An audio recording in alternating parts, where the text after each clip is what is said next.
Hello students, how are you? Welcome. Today's our session.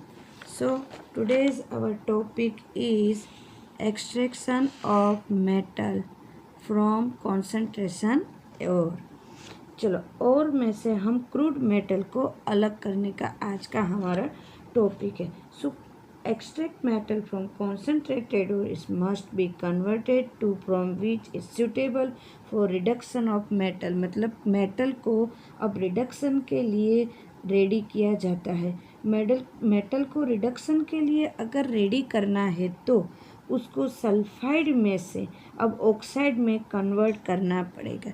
Sulphide में से अगर उसको ऑक्साइड में कन्वर्ट करेंगे तो वो बहुत इजी वे में उसको हम रिडक्शन कर सकते हैं. So today's our topic is crude metal को अलग कैसे किया जा सकता. तो उनके लिए सबसे पहले सल्फाइड और में से convert to oxide before reduction, क्योंकि उसमें से सल्फाइड से ज़्यादा ऑक्साइड में अगर कन्वर्ट किया जाता है तो इजी वे में उसको कॉन्सेंट्रेट और में चेंज किया जाता है. तो फर्स्ट है, सबसे पहला हमारा है, उसके लिए 2 स्टेप है इनिशियली है.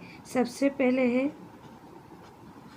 कन्वर्जन ऑफ ऑक्साइड, मतलब जो हमारी मेटल है उसको ऑक्साइड में कन्वर्ट किया जाता है.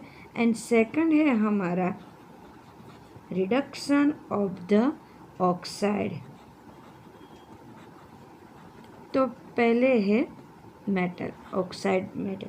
पहले है हमारा ए टॉपिक ले लेते हैं. ए कन्वर्जन ऑफ ऑक्साइड.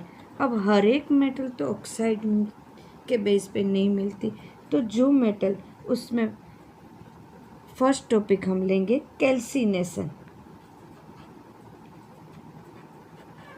कैल्सिनेशन में क्या होगा, तो हर एक मेटल है वो ऑक्साइड के बेस पे तो नहीं मिलती, तो उसको ऑक्साइड पे बेस पे हम कन्वर्ट करते. किस तरह से कन्वर्ट करें, क्योंकि कोई ऐसे भी मेटल है उसमें वोलेटाइल इम्प्योरिटीज़ होती है तो उसको सिर्फ हीट कर लेते हैं तो वो वोलेटाइल इम्प्योरिटीज़ दूर हो जाए. जैसे कि Fe2O3 into XH2.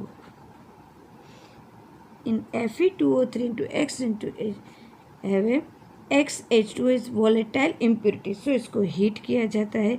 It's heat and convert to only Fe2O3 in plus XH2O. तो ये volatile impurities है वो अलग हुई. उसी तरह जिंक कार्बोनेट, उसको हीट किया जाए. जिंक कार्बोनेट को हीट करके हम उसमें से जिंक ऑक्साइड को कन्वर्ट करते हैं और वोलेटाइल इम्प्योरिटीज़ अलग हो गए. उसी तरह कैल्शियम कार्बोनेट को इंटू MgCO3 मिक्स में होता है, दोनों साथ में होता है, तो उसको अगर हीट करते हैं तो calcium oxide magnesium oxide plus 2CO2. तो इसी तरह ये इसमें वोलेटाइल इम्प्योरिटी से उसको कैल्सिनेशन के बेस पे अलग किया जाता है, उसको वहाँ से दूर करते हैं. अब सेकंड उसका स्टेप है रोस्टिंग. रोस्टिंग में क्या होता है,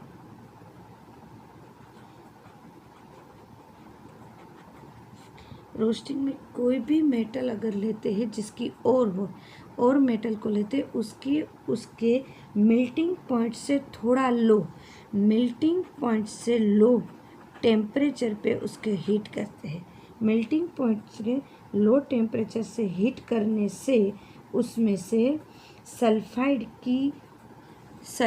की जो इम्प्योरिटीज़ है उसको ऑक्साइड में हम कन्वर्ट करते हैं. जैसे कि जिंक सल्फाइड है, उसको उसके मेल्टिंग पॉइंट से थोड़ा लो पॉइंट पे तक उसको हीट करते हैं और एक तरफ से उसको उसमें एयर पास करते हैं.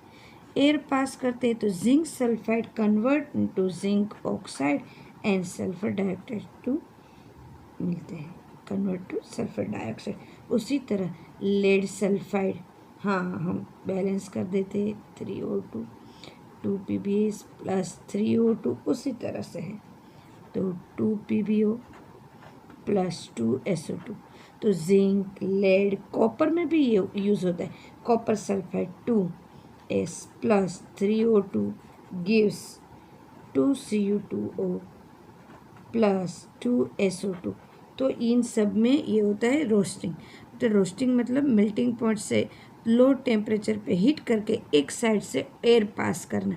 एयर पास करने से उसमें से ये ऑक्साइड में कन्वर्ट होता है और सल्फर डाइऑक्साइड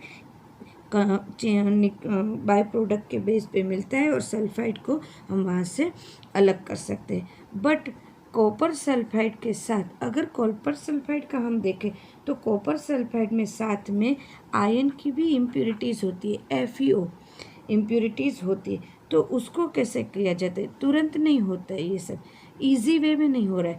तो इसमें इसको ऑक्सीजन पास करने के साथ साथ इसमें सिलिका को भी यूज़ करते हैं, सिलिका को ऐड कर देते हैं। जैसे कि सिलिका को ऐड कर दिया इसके साथ, तो इसमें क्या हुआ, क्योंकि उसमें तो आयन की इम्प्योरिटीज़ है, तो FeO प्लस SiO2, तो सिलिका है वो Fe के साथ मिक्स हो जाती है, उसके साथ रिएक्ट करती है और FeSiO3 मतलब स्लैग के बेस पे अलग मिल जाता है। एंड देन ऑक्साइड पास मतलब ऑक्सीजन पास करके उसको ऑक्साइड में कन्वर्ट करते। फिर से याद कर ले, फिर से समझ लो स्टूडेंट्स। कॉपर सल्फाइड में से ऑक्साइड में अगर चेंज करना है तो सबसे पहले स्टार्टिंग से ही हम ऑक्साइड को पास नहीं कर मतलब ऑक्सीजन पास नहीं कर, पहले इसमें SiO2 ऐड करते हैं, मतलब उसमें FeO की इम्प्योरिटीज़ है, आयन की इम्प्योरिटीज़ है।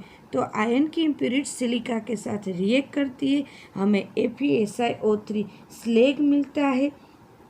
जो ये स्लैग है वो अलग हो जाता है, नीचे बैठ जाता है, हैवी है तो बॉटम पे हमें मिलता है। और कॉपर सल्फाइड में अब हम एयर पास करेंगे, ऑक्सीजन पास करेंगे तो कॉपर ऑक्साइड मिलता है और इन सल्फाइड SO2 की इम्प्योरिटीज़ अलग हो जाती है। तो इस तरह से उसको ऑक्साइड में कन्वर्ट किया जाता है, इस तरह से होता है। अब देन उसके आगे हमारा रिडक्शन, हमारा B स्टेप था, reduction of the oxide. Reduction of the oxide में क्या होता है? रिडक्शन ऑफ ऑक्साइड, अब हमें जो ऑक्साइड की ये सब मिली है, ये जो ऑक्साइड बेस पे मेटल मिली है उसको हम रिडक्शन करते हैं। But heavy reduction reducing agent है उसके साथ हम करते। तो हैवी रिड्यूसिंग एजेंट कौन है? कार्बन है, कार्बन मोनोऑक्साइड है। This is heavy reducing agent. तो इसको अगर कोई भी मेटल MxOY कोई मेटल ऑक्साइड है उसको हैवी रिडक्शन के साथ, रिडक्शन मेटल के साथ, रिड्यूसिंग एजेंट मेटल के साथ हम जैसे हीट करते इसका रिडक्शन हो जाता है, मेटल हमें अलग मिलती है NCO। तो CO ये Y के यहाँ पे X, तो ये भी Y।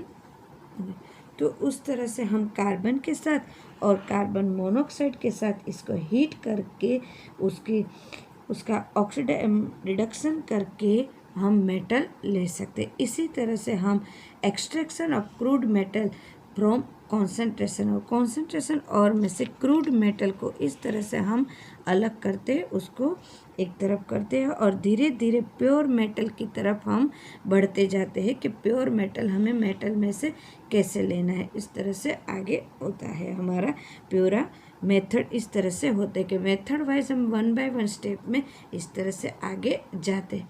तो दिस इज हमारा ये है पूरा रिडक्शन ऑफ ऑक्साइड। तो हमारा extraction of crude metal from concentration of का ये। आगे हम लास्ट टाइम हमने लीचिंग करा था, अब आगे हम थर्मोडायनेमिक में देखेंगे कि उसको हीट में उसको कैसे यूज़ किया जाता है प्रिंसिपल्स ऑफ मेटलर्जी में। और एक हमारा मैं एक वीडियोस दूंगी जिसमें ये जो हमने किया है कॉपर सल्फाइड का, जो इजी वे में नहीं हो रहा है, जो रिवर्सिबल फर्नेस में इसको यूज़ करके इसको ये सिलिका को अलग करके हम ऑक्साइड में चेंज करते, तो वो मैं अलग 5 मिनट्स का मेरा वीडियो अलग होगा। वो अगर हमें 2 मार्क्स में, 3 मार्क्स में, 1 मार्क्स में पूछे, उनमें से कोई तो मिल सकता है। तो ये this is very important for NEET, 2 marks, GUJCET, सबके लिए ये वेरी इंपॉर्टेंट है। So student, I hope you understand very well. Thank you students.